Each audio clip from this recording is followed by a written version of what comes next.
world. So the title of my presentation is Ensemble Kalman filter-based land data assimilation for the soil diffusion-based ISBA land surface model. And I'm a postdoctoral researcher at SMHI Norrköping in Sweden. And the presentation which I'm presenting here at ISDA is like with the help of my colleagues at SMHI, Elena, Patrick, Magnus, Ulf, Meto, and Swapan.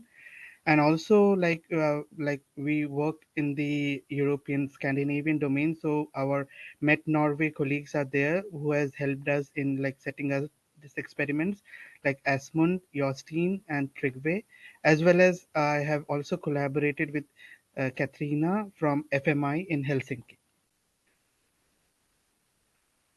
Right. So the outline of my talk is that like I would be like briefly talking about the context, introduction, basics of the land data assimilation system, means like brief you or educate the audience about the extended, simplified, extended, and the ensemble Kalman filter, and then the results and the future plan. So basically, this work is a part of the ECMWF Cerise project, where like at SMHI, we have to develop this soil moisture data assimilation for the Harmony Arome NWP model, as well as like going ahead, we have this outer loop couple DA developments also to be done. So this is the mandate of the Cerise project at SMHI, and it forms the motivation of my work. Like talking about the land data assimilation goals, like we have to assimilate the land surface parameters like the soil moisture, soil temperature, snow depth, which is very important over the Scandinavian domain, and then use this data to produce the analysis and then evaluate observations models. And the approach which I adopt is like implement the ENKF variants in the surface within the Harmony Arome framework, and then compare with the simplified extended Kalman filter, which was the previously worked upon data assimilation scheme for the land surface. And then there are numerous outcomes of this research, like we improve the forecast capability, improve the model capability in both NWP and climate, observation monitoring is happening, and then we obviously study the land and the atmospheric systems, how they are coupled. In this context, like I would study, investigate the perturbation growth in the land surface variables in the ensemble and the extended Kalman filter based LDAS. And then I have conducted the experiments over the Nordic 2.5-kilometer domain on the ECMWF ATOS server for the two suits. Like one suit represents the simplified extended Kalman filter with the ISBA diff along with the upper air 3D WAR. And then we have this ensemble square root Kalman filter coupled with the 3D WAR along with the ISBA diff. And the experiments which I am presenting here is for the summer period of June 2023. And then I compare the perturbation growth in the land surface variables and how they are transforming or transcribing to the land surface fluxes. And the initial signs are that the ensemble square root Kalman filter adds value to the growth in the perturbation of the soil variables and the fluxes reaching deep layers in the soil, with improvement in the forecast of the near surface variables as well. Now, how is this land surface data assimilation important to NWP? Because as we know, land covers a substantial portion of the Earth's surface, and it consists of the soil, vegetation, snow, glaciers, inland water, and etc. And in the left side, you can see a schematic of the land surface and the hydrosphere and the other like components of the total climate system. And I say that, like, I quote Richardson, 1922, where he says that the atmosphere and the upper layers of the soil uh, form a together a united system. This is evident since the first few meters of the ground has a thermal capacity comparable to the one-tenth of the entire atmospheric column standing upon it. And since buried thermometer shows like the changes in the temperature are considerable. Hence, this similar consideration applied to the sea and to the capacity of the soil for the water. Hence, this land data assimilation is extremely important because we have to properly represent the land initial state in the NWP models, so that there is better exchange of latent heat and the sensible heat flux, which has a like improvement in the numerous forecasting problems. And this interaction happens in the time scales of seconds to hours, days to season, years to centuries. But in our current land data assimilation for NWP, we are dealing with seconds to hours or from days to season at max. And this purpose of data assimilation, as I say that in NWP, the land surface state is required to be initialized, and the soil moisture strongly influences the partitioning of the energy between the like latent heat and the sensible heat flux. And also there is imperfect parameterization of the land surface and the soil processes, and hence the initial state, if we improve the initial state with much better observations, then those imperfect parameterizations can be overcome. And then we have like in situ, we use the in situ land surface observations. Like they cannot be properly used because they are not available in all the domains of the world in equal quantity. So they, and hence we need to have a proper land data assimilation, so that like every grid point on a global or a regional limited area model needs to be properly initialized every grid point. So and in that way, like all the informations from the data, uh, extensive data available regions are also supplied to the data sparse region, and hence every grid point is properly initialized. And then we have this conventional data, 2 meter temperature, humidity, and the ASCAT soil moisture. We need to use those data to in a assimilation framework to better obtain a land surface, to obtain a better land surface state. Now I come to this surface land surface, the surface, this scheme of uh, within the means within the whole framework of the harmony arome, and within this surface lies the ISBA land surface model. The land surface model in the surface is second generation land surface model, where the all the explicit snow scheme is taken care of, the MEB and the snow forest is taken care of. So for more details you can refer to all the papers cited. And then for us, this soil diffusion scheme, 14 layers, given by Dikame et al 2011, which is very important. And then the explicit canopy is given by Bune et al 2017. So now, like this is the developments in the last decade of the ISBA land surface model, where we have moved from a force restore to a diffusion based land surface model. And without this land data assimilation, I would say that soil, the forecast in the soil or the near surface drifts away. Hence, we improve the bad physics with the heavily loaded land data assimilation system with all the observations. And then coming to the schematic of this, like the profile of a soil layer within the ISBA land surface scheme. ISBA actually stands for interaction between soil, atmosphere, and biosphere. It has 14 layers up to the 12-meter depth, and there are hydrological grids enclosed within the solid black lines defined by the root depth of the vegetated surfaces.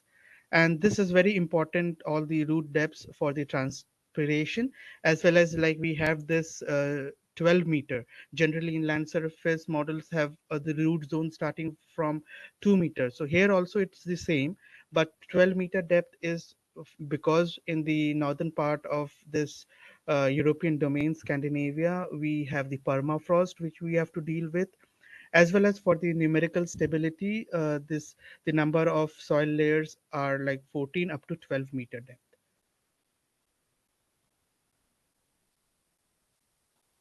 So coming to the overall schematic, like we have the upper air data assimilation, and in the below we can see the synop observations growing through an interpolation program called Grid PP, which is fed to the surface offline data assimilation based on ISBA diff.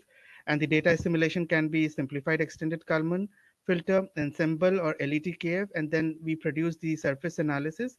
And basically there is no interaction between the land data and the upper air data, hence we say it as a weakly coupled system. The same system can also be run in an offline mode. Now, coming to some of the basics of Kalman filter, the algorithm was given by Kalman in 1960, and then various flavors of the Kalman filter has since then developed with extended Kalman filter, ensemble Kalman filter, and ensemble square root Kalman filter.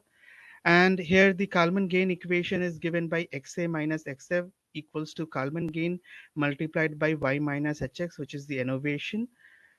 And then we come to the simplified extended Kalman filter. Like here, I will try to explain what's happening in terms of the land surface. So here we have the this xb, which is basically equals to the model, which applies on the analysis. And here we have the background, background error covariance matrix. The B matrix is evolving.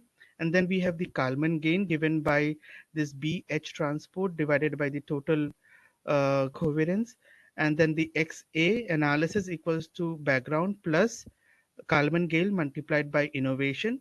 And in this way, like we have the evolving system of B matrix and then the calculated through the Jacobians. Now, these Jacobians are like the matrix M also represents is calculated through the Jacobians, like where we can see the the one element of the matrix, like where we are like studying the response of surface temperature at time t equals to 0 on surface temperature at time t. So hence, in a way, like when the model is going moving from time t equals to 0 to time t equals to uh, t, then we actually have to study the impact of the surface temperature or ground temperature Tg1 on 2 meter temperature. This is the realistic scenario, and in that case, like we have this observation operator which calculates the same response through Jacobians, like Ts at time t on the response to 2 meter temperature at time t. And then we also have this ground temperature, the Tg1, Tg2, impacting 2 meter temperature at time t. Theoretically, it is 0. And similarly, we have the other elements of the H matrix where we study the response of soil moisture, surface, or the ground to the 2 meter temperature. In this way, the elements of the H matrix are being calculated.